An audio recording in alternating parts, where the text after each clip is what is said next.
هلا والله شباب، شو اخباركم؟ ان شاء الله زينين. فيديو جديد، وهذا الفيديو راح نشرح به طريقة تضبيط اعدادات الازرار في محاكي البي اس بي. اللي يريد اعدادات المحاكي مال البي اس بي تضبيط، يعني السرعة او يوخر اللاج، او عندك مثلا ثقل او موبايلك ضعيف، اضبط لك الاعدادات. تشوف الفيديو باول تعليق ان شاء الله راح اخليه. طبعا تطلع لك هيك القائمة، ممكن تطلع لك باللغة الانجليزية، فتجي على هذا الخيار. تلقاه مكتوب setting، تروح على النظام اللي هو system، وهذه أول وحدة تعطيك اللغات، تخليها على اللغة العربية. نبدأ احنا شرحنا إن شاء الله. شوف هسه عندنا الإعدادات هذه، نروح على الإعدادات، نجي على ما أتوقع التحكم عندنا هنا. طبعا موجود هسه هذا عندنا الخيار، العفو هذا جوا، بس قبل لا ندخل له اكو الخيارات اللي جوا ومهمات. عندنا هذا تخليه على الحدود الرفيعة والكلاسيكي، يعطيك شوية الشكل مالت الحدود شوية أحلى. عندك الشفافية هنا، شايف الأزرار أحيانا يطلعن فوق اللعبة، فكل شي مشوف من يمهن، فتقدر تقللهن تسويهن شفافات، ممكن تخليهن 30 50. أنا بالنسبة إلي يعني يناسبني 50 هنا، أو مرات 60 حسب اللعبة اللي ألعبها، بس أنت خليه 50 جدا مناسب. نوب وين تجي على تعديل نسق إعدادات اللمس. طبعا أنا معدل الإعدادات، بس راح أعلمكم شلون تسوونها. أول شي سالفة التحريك، هذه تجي على أول وحدة تحريك. شوف هاي تغيير حجم، هذا تحريك. مثلا عندنا الR1 كان هنا، نقدر نغيره، نخليه هنا. هذه تقدر تغيرها كذلك حسب المكان اللي أنت تريده أو ترغب به. فالشي يعني شوي حلو يصير. عندك الاتجاهات، تغير حجمها تغير مكانها، بس الحجم مو هسه المكان. أنا أهم شي عندي هذين الأماكن شوي تعطيني شوي سهولة بالاستخدام، فهذا أفضل مكان لهن اللي تغيره نصيحة. هذين الستارت والحركات الجوا.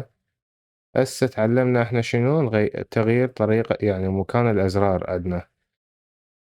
بعد ما غيرنا مكان الأزرار، بس مجرد نروح على غير شيء اللي هو تغيير الحجم. تغيير الحجم عندك مثلا، عندك ذن الأزرار أول ما يبدأ صغار، اللي هذه تقدر مثلا، ثواني اسمح لي هسه بقى، إذا اتجاه لي فوق ولي جوا، شوف شلون يصغرهن.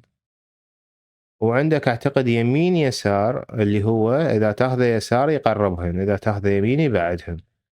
هسه شو نسوي؟ نكبرهن، ناخذ اتجاه لي فوق هيجي، هذا الحجم يناسبني. والنوب تاخذ اتجاه يسار يقربهن، يمين يبعدهن، ناخذ يسار هنا. ف يعني انسب شي هذا لحد الان. هذا شوف بعد انت حسب الحجم اللي ترغبه، شوف ايش قد تريد تكبرها زيادة تريد تصغرها.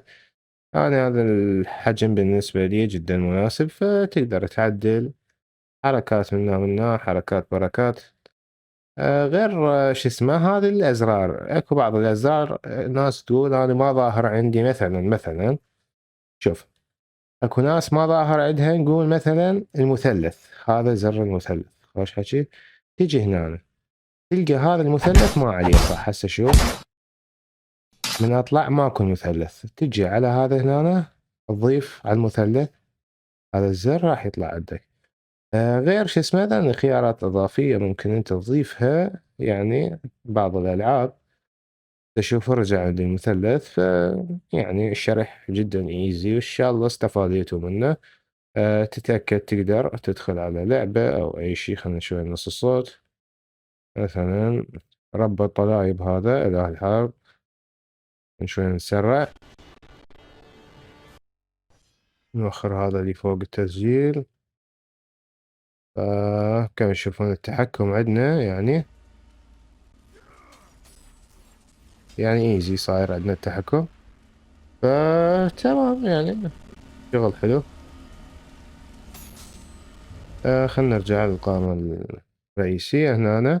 فإذا استفادت من الفيديو تنساني باللايك، ترى اللايك كلش مهم بالنسبة لي، ينشر المحتوى زيادة.